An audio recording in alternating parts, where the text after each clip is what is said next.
I'm Allison Stuebe. I am a maternal fetal medicine subspecialist at the University of North Carolina at Chapel Hill, and I'm a past president of the Academy of Breastfeeding Medicine. I'm delighted to be here today to talk with you about how we can support folks to initiate and sustain breastfeeding by the ways that we take care of them during labor and birth. I want to start by talking about where the data is the strongest. We have really clear causal evidence that the World Health Organization's 10 steps for breastfeeding and skin-to-skin care make a huge difference for families who want to breastfeed. So the 10 steps were originally initiated in the 1990s as a strategy for making breastfeeding more successful for birthing families.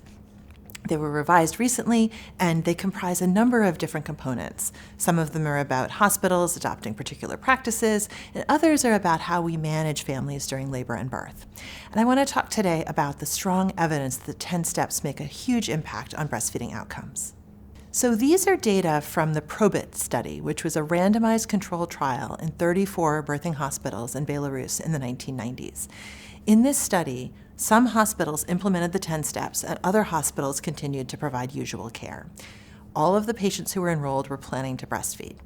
And what this graph shows is that out to a year after birth, birthing at an intervention hospital, a hospital where the 10 steps were in place, improved the chances that a person was continuing to breastfeed. Now, it's easy to think that what happens during labor and birth is just a couple of days and it's not going to make an impact. But these data make it really clear that if we don't provide 10 steps care, we are making it harder for people to meet their infant feeding goals. One of the most powerful pieces of the 10 steps is skin-to-skin care.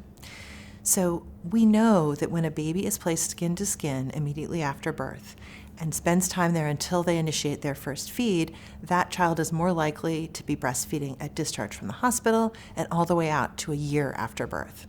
I want to make clear these are data from randomized controlled trials. So this isn't the crunchy granola mama who wants her baby skin to skin and was always planning to breastfeed for 5 years, compared with the mom who's like, ooh, gross, take the baby, it's disgusting. This is randomized controlled trial data. And in the Cochrane meta-analysis, those folks who had skin-to-skin at birth breastfed 42 days longer than those that did not. So just by adjusting what we do in that first hour of life, we can add 7 whole weeks of breastfeeding for a mom-baby dyad. So this is a really, really powerful and important intervention. The 10 steps also talk about helping families understand how to interpret baby cues. This is a photo that I love. It is actually me right after the birth of my first child. And for those of y'all who are medical, my first child was born the night before the match when I was a fourth-year medical student. So I was fairly stressed out. But I had just breastfed baby Noah, and he was sitting there with his hand in his mouth, as you can see here. And there's a video where I'm saying, so you just breastfed for 10 minutes on the left, so in 3 hours we'll give you the right breast. I now know that when babies have their hand in their mouth like this, they are speaking very clearly to the fact that they want to continue to eat. That is a basic feeding cue.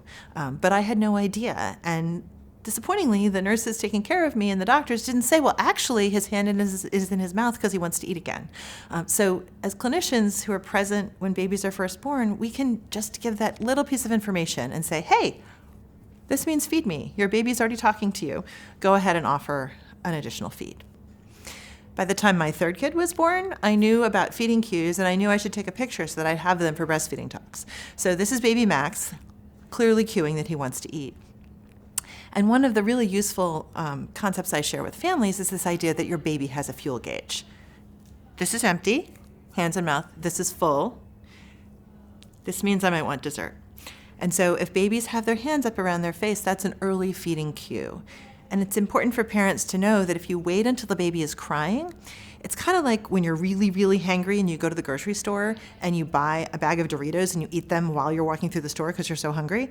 You're not in a place to try new things and be thoughtful and initiate a new gourmet meal. Babies who are screaming, they want their Doritos and they're not going to be able to attach and position at the breast well. Babies who are just cueing are ready to feed. And it's important for us to share that with families so that they can get off to a good start. So we know that baby-friendly practices make an impact. What's a little bit more confusing is how intrapartum practices affect breastfeeding. So we know that there are certain things that are markers of a good and healthy mom-baby dyad.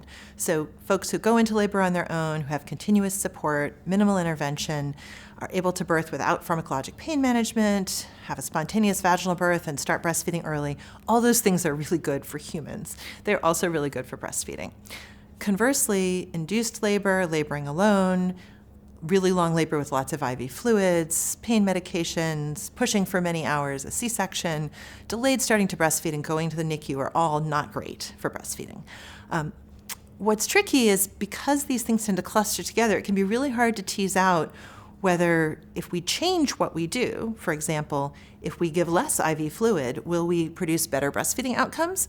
Or is excessive IV fluid a marker for a long labor and a difficult birth? So I just want to share this one example of how observational data can kind of mislead us compared with randomized controlled trial data. So this is a paper that looked at the rate of IV fluid infusion during labor and the chances that babies would have lost more than 10% of their weight in the first 3 days. And what you see here is there's a very clear association that slower IV fluids, only 10% of kids lost 10% of their weight, whereas with fluids at more than 200 cc's an hour, it was at 30%. That was the observational data, but what happens when we do a randomized controlled trial? So this paper looked at giving a small fluid bolus at the time of epidural placement and slow IV fluids compared with a large bolus and faster IV fluids. And they looked at infant feeding outcomes. And what they found was, contrary to the observational data, there were no statistically significant differences in any of the outcomes that they analyzed. Now, you might notice that I think it's a P of 0.06. There was a slightly higher but not statistically significant risk of losing greater than 10% of birth weight in the fast fluid group, but there was also a slightly not significantly higher risk of being admitted to the NICU with the slower IV fluid rate. So this would suggest that if we change people's IV fluid regimens, we will not necessarily improve breastfeeding outcomes. Part of what I think is really important in this space is to think about how these data affect shared decision-making. And shared decision-making brings at least two experts to the table: the patient and the provider. Providers are experts in the clinical evidence, and the patient and her family are experts in their experiences and values.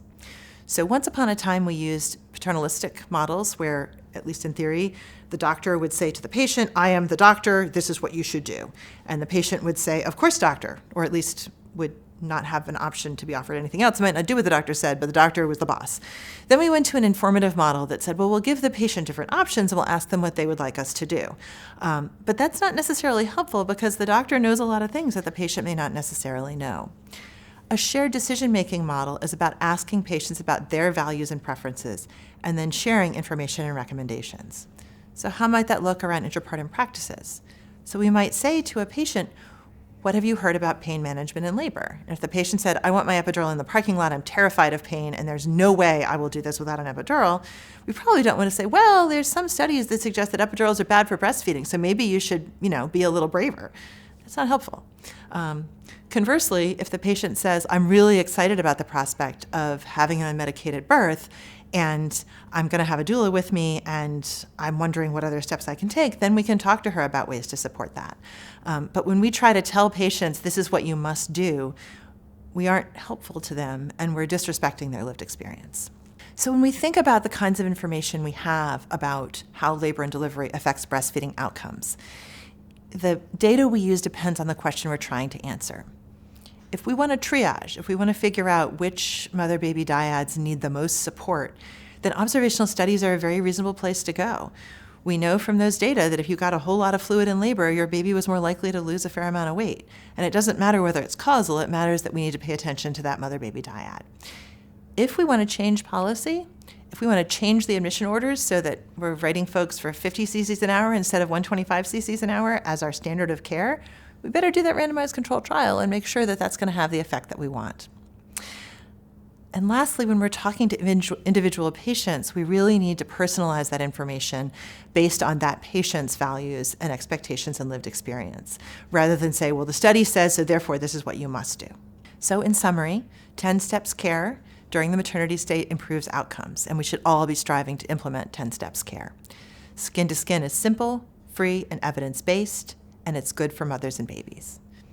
When it comes to intrapartum practices, it's a little tricky to tease out cause and effect, but we can recognize that more interventions and more complications make things harder for everybody and are likely to also affect breastfeeding.